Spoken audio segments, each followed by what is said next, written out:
Welcome back दोस्तों, एक बार फिर से आपका स्वागत है। आज डेली करंट अफेयर्स के 23 जुलाई के सेगमेंट में हम कुछ महत्वपूर्ण प्रश्नों के साथ हाजिर हैं। तो आइए देखते हैं आज के क्या मुख्य प्रश्न हैं। पहला प्रश्न है, हाल ही में किस देश ने एक बार पुनः वर्ष 1996 के भू हस्तांतरण के प्रस्ताव की ओर संकेत देते हुए सीमा विवाद को सुलझाने के लिए भूटान को एक समाधान पैकेज का प्रस्ताव दिया है? ऑप्शन ए है नेपाल, ऑप्शन बी है बांग्लादेश, ऑप्शन सी है चीन, ऑप्शन डी है भारत। इसका सही जवाब होगा ऑप्शन सी, चीन। चीन ने इस समाधान पैकेज के तहत विवादित पश्चिमी क्षेत्र डोकलाम सहित के बदले में उत्तर में स्थित विवादित क्षेत्रों को भूटान को देने का प्रस्ताव किया है।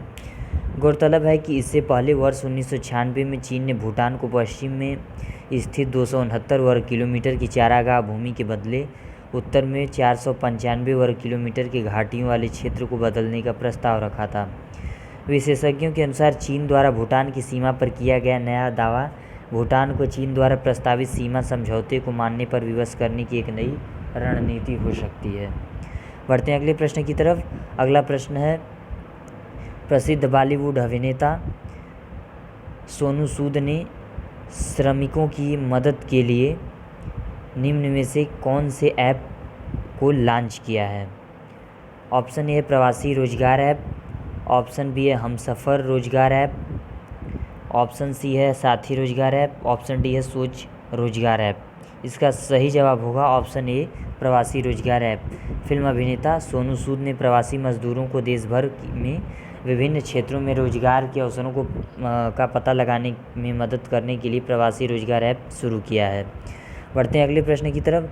अगला प्रश्न है, DRDO द्वारा भारतीय सेना हेतु स्वदेशी विकसित ड्रोन का क्या नाम है? ऑप्शन ए है भारत, ऑप्शन बी है भीष्म, ऑप्शन सी है कर्ण, ऑप्शन डी है पृथ्वी। इसका सही जवाब होगा ऑप्शन ए, भारत। भारत चीन तनाव के बीच DRDO ने एक उच्च क्वालिटी का ड्रोन विकसित किया है। इस ड्रोन का नाम भारत रखा गया है। पूर्वी लद्दाख के वास्तविक नियंत्रण रेखा LAC के ऊंचाई वाले क्षेत्रों और पहाड़ी इलाकों में सटीक निगरानी रखने के लिए भारत नाम का अपना स्वदेशी ड्रोन बनाया गया है। भारत ड्रोन को इंडियन आर्मी को सौंप दिया गया है। भारत ड्रोन को DRDO के चंडीगढ़ स्थित प्रयोगशाला में तैयार किया गया है। इस ड्रोन को विश्व के सबसे चुस्त और हल्के निगरानी ड्रोन के रूप में सूचीबद्ध किया जा सकता है। बढ़ते हैं अगले प्रश्न की तरफ।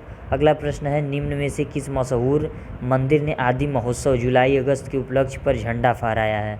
ऑप्शन ए है मीनाक्षी मंदिर, ऑप्शन बी है महाकालेश्वर मंदिर, ऑप्शन सी है अयोध्या मंदिर, ऑप्शन डी है दक्षिणेश्वर काली मंदिर। इसका सही जवाब होगा ऑप्शन ए, मीनाक्षी मंदिर। आदि महोत्सव तमिलनाडु के किसानों द्वारा मनाया जाने वाला एक त्यौहार है। यह महोत्सव तमिल महीने आदि के 18वें दिन मनाया जाता है। मीनाक्षी मंदिर को मीनाक्षी अम्मान या मीनाक्षी सुंदरेश्वर मंदिर भी कहा जाता है। तमिलनाडु के मदुरई में स्थित मीनाक्षी सुंदरेश्वर मंदिर स्थापत्य एवं वास्तुकला की दृष्टि से आधुनिक विश्व के आश्चर्यों में गिना जाता है। बढ़ते हैं अगले प्रश्न की तरफ। अगला प्रश्न है, भारतीय क्रिकेट कंट्रोल बोर्ड BCCI किस देश में इंडियन प्रीमियर लीग IPL 2020 आयोजित करना चाहता है? ऑप्शन ए है नेपाल, ऑप्शन बी है चीन, ऑप्शन सी है पाकिस्तान, ऑप्शन डी है संयुक्त अरब अमीरात। इसका सही जवाब होगा ऑप्शन डी, संयुक्त अरब अमीरात। एशिया कप और T20 विश्व कप तो कोरोना महामारी के कारण रद्द कर दिया गया है। T20 विश्व कप अक्टूबर-नवंबर में ऑस्ट्रेलिया में खेला जाना था, लेकिन कोरोना के कारण इसे रद्द कर दिया गया है। ऐसा कहा जा रहा है कि इंडियन प्रीमियर लीग IPL का 13वां संस्करण कोरोना की भेंट नहीं चढ़ेगा और इसे संयुक्त अरब अमीरात में कराया जा सकता है। IPL 13 पहले इसी साल 29 मार्च से शुरू होने वाला था, लेकिन कोरोना के कारण इस वक्त इसे स्थगित कर दिया गया है।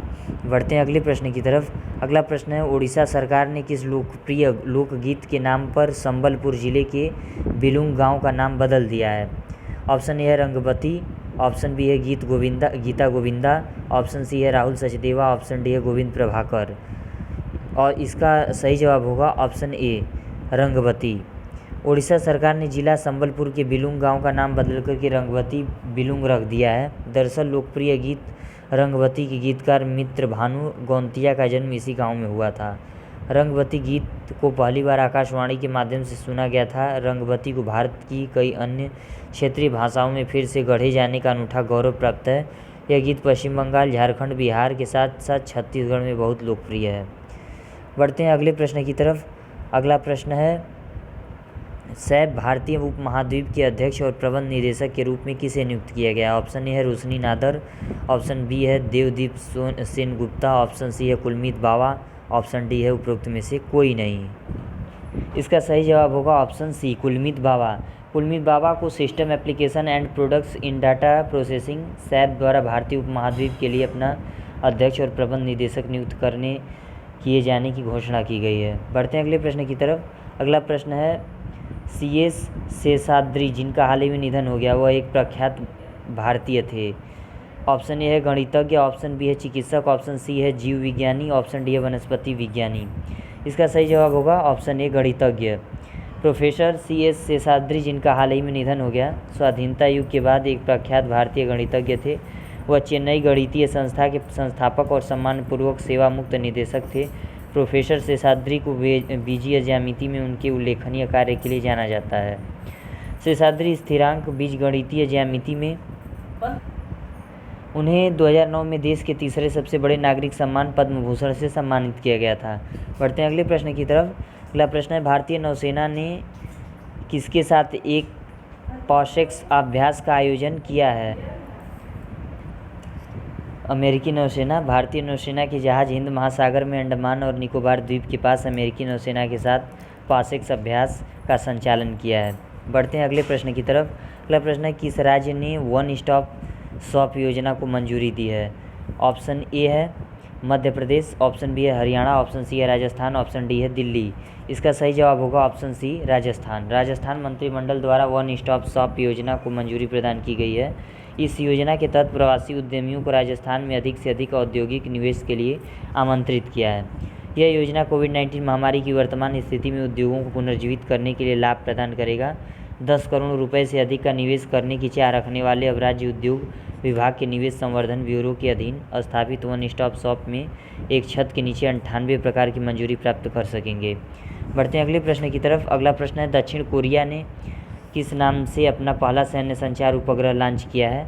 ऑप्शन ए है ग्लोनास, ऑप्शन बी है IRNSS, ऑप्शन सी है मीसैट, ऑप्शन डी है एनासिस। इसका सही जवाब होगा ऑप्शन डी एनासिस। दक्षिण कोरिया ने अपना पहला सैन्य संचार उपग्रह नौसेना वायुसेना उपग्रह सूचना प्रणाली 2 एनासिस सेकेंड लॉन्च किया है। उपग्रह को फाल्कन 9 रॉकेट का उपयोग करके अमेरिकी अंतरिक्ष फर्म स्पेसएक्स द्वारा भू स्थिर स्थानांतरण कक्षा GTO में रखा गया था। बढ़ते हैं अगले प्रश्न की तरफ। अगला प्रश्न है सूरज कभी मरदा नहीं नामक पुस्तक के लेखक कौन है? ऑप्शन ए है खुशवंत सिंह, ऑप्शन बी है बलदेव सिंह सदकनामा, ऑप्शन सी है विक्रम सेठ, ऑप्शन डी है उपरोक्त में से कोई नहीं। इसका सही जवाब होगा ऑप्शन बी बलदेव सिंह सदकनामा। साहित्य अकादमी से सम्मानित बलदेव सिंह सदाकर्णम द्वारा सूरज कभी मरदा नहीं नामक पुस्तक लिखी गई। यह पुस्तक स्वतंत्रता सेनानी उधम सिंह के कई पहलुओं पर का वर्णन करती है। यह पुस्तक यूनिस्टॉक्स द्वारा प्रकाशित की गई है। पुस्तक का हाल ही में विमोचन किया गया है और इसे उधम सिंह की 80वीं पुण्यतिथि 31 जुलाई 2020 को औपचारिक रूप से लॉन्च किया जाएगा। बढ़ते हैं अगले प्रश्न की तरफ। किस राज्य के शासित प्रदेश ने मुख्यमंत्री घर घर राशन योजना को मंजूरी दी है? ऑप्शन ए है जम्मू और कश्मीर, ऑप्शन बी है दिल्ली, ऑप्शन सी है राजस्थान, ऑप्शन डी है झारखंड। इसका सही जवाब होगा ऑप्शन बी दिल्ली। बढ़ते हैं अगले प्रश्न की तरफ। अगला प्रश्न है भारत की पहली पूर्णतः संपर्क रहित एयरपोर्ट कार पार्किंग की शुरुआत किसके द्वारा की गई है? ऑप्शन ए हैदराबाद हवाई अड्डा, ऑप्शन बी है मुंबई हवाई अड्डा, ऑप्शन सी है दिल्ली हवाई अड्डा, ऑप्शन डी है बेंगलुरु हवाई अड्डा। इसका सही जवाब होगा ऑप्शन ए हैदराबाद हवाई अड्डा। GMR Hyderabad international airport GHIAL ने कोविड-19 के बीच सुरक्षित हवाई अड्डा प्रदान करने के लिए भारत की पहली पूर्णतः संपर्क रहित एयरपोर्ट कार पार्किंग की शुरुआत की। हैदराबाद एयरपोर्ट ने national payment corporation of India NPCI के साथ मिलकर अपने national electronic toll connection NETC FASTag car parking का भी विस्तार किया है। पार्किंग का भुगतान सीधे प्रीपेड खाते से जुड़े reloadable electronic radio frequency identification RFID tag का उपयोग करके किया जा सकेगा, जो पार्किंग शुल्क के स्वचालित भुगतान को सक्षम बनाएगा। दोस्तों, ये वीडियो कैसी लगी कमेंट बॉक्स में ज़रूर बताएं। वीडियो पसंद आई हो तो लाइक शेयर सब्सक्राइब करना ना भूलें। धन्यवाद।